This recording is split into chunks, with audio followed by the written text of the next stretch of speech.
Build up ಅಂದ ತಕ್ಷಣ ಇನ್ನೇನು ಅಂತ ಅನ್ಕೋಬೇಡಿ, ನಾನಿಲ್ಲಿ ಎಲಿವೇಶನ್ ಬಗ್ಗೆ ಮಾತಾಡ್ತಾ ಇದ್ದೀನಿ. ಸಿನಿಮಾದಲ್ಲಿ ಮಾಸ್ ಮೂಮೆಂಟ್ಸ್ ನ ಕ್ರಿಯೇಟ್ ಮಾಡೋದಕ್ಕೆ ಕೆಲವೊಂದು ಟೆಕ್ನಿಕ್ ನ ಯೂಸ್ ಮಾಡ್ತಾರೆ.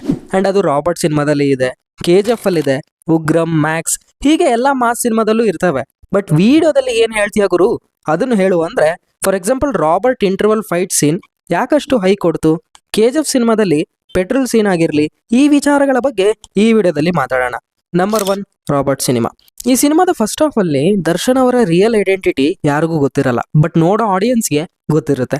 ಆಗ ಆಡಿಯನ್ಸ್ ಹೀರೋ ಯಾವಾಗ ಎಕ್ಸ್ಪ್ಲೋರ್ಡ್ ಆಗ್ತಾನಪ್ಪ ಅಂತ ಕಾಯ್ತಾ ಇರ್ತಾರೆ. ಇಲ್ಲಿ ಏನ್ ಮಾಡ್ತಾರೆ ಡೈರೆಕ್ಟ್ರು, ಹೀರೋಗೆ ಫೈಟೇ ಬರಲ್ಲ ಅನ್ನೋ ತರ ಸೀನ್ ನ ಕ್ಯಾರಿ ಮಾಡ್ಕೊಂಡ್ ಬಂದಿರ್ತಾರೆ. ಬಟ್ ಒಂದ್ ಪಾಯಿಂಟ್ ಅಲ್ಲಿ ಹೀರೋ ರಿಯಲ್ ಫೇಸ್ ರಿವೀಲ್ ಆಗ್ಲೇಬೇಕಲ್ಲ, ಇಲ್ಲ ಅಂದ್ರೆ ಆಗಲ್ಲ. ಆ ಪಾಯಿಂಟ್ಗೆ ರಿವೀಲ್ ಮಾಡಿದಾಗ ಆಡಿಯನ್ಸ್ಗೆ ಬೇಕಾಗಿದ್ದು ಅದೇ, ಡೈರೆಕ್ಟರ್ ಕೊಟ್ಟಿದ್ದು ಅದೇ ಅನ್ನೋ ತರ ಆಗೋಗುತ್ತೆ. Number 2, KGF. ಈ ಸಿನಿಮಾದ ಈ ಸೀನ್ ಅಲ್ಲಿ ನೀವು ಅಬ್ಸರ್ವ್ ಮಾಡಿ, ರಾಕಿ ಆಲ್ರೆಡಿ ಅವ್ರ ಕಡೆಯವ್ರನ್ನೆಲ್ಲ ಹೊಡೆದು ಪಬ್ಗೆ ಹೋಗಿರ್ತಾನೆ. ಈಗ ಸಿಚುವೇಶನ್ ಹೆಂಗಿರುತ್ತೆ ಸೀನ್ದು, ರಾಕಿ ಫೈಟ್ ಮಾಡ್ತೇನೆ ಅನ್ನೋದು ಎಲ್ಲರಿಗೂ ಗೊತ್ತಿರುತ್ತೆ. ಇವರು ಬರ್ತಾರೆ, ಇವರನ್ನು ಹೊಡೆದು ಕಳಿಸಿದ್ರೆ ಏನ್ ಇಂಟ್ರೆಸ್ಟಿಂಗ್ ಇರುತ್ತೆ ಅಲ್ವಾ. ಅದಕ್ಕೆ ಇಲ್ಲಿ ಏನ್ ಮಾಡ್ತಾರೆ, ಫೈಟ್ ತರದಲ್ಲೇ ಎಲಿವೇಶನ್ ಕ್ರಿಯೇಟ್ ಮಾಡಿದ್ದಾರೆ.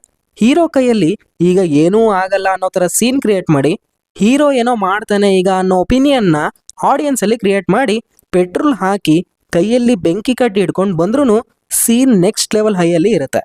ಮಾಸ್ ಎಲಿಮೆಂಟ್ ಮತ್ತೆ ಬಿಲ್ಡಪ್ ಅನ್ನೋದು ಅವ್ರು ಕ್ರಿಯೇಟ್ ಮಾಡೋ ಸೀನ್ಗಳಲ್ಲಿ ಇರುತ್ತೆ. ಕೈಯಲ್ಲಿ ಮಚ್ ಹಿಡಿದಿದಾರ, ಗನ್ ಇದೆಯಾ ಅಂತಲ್ಲ,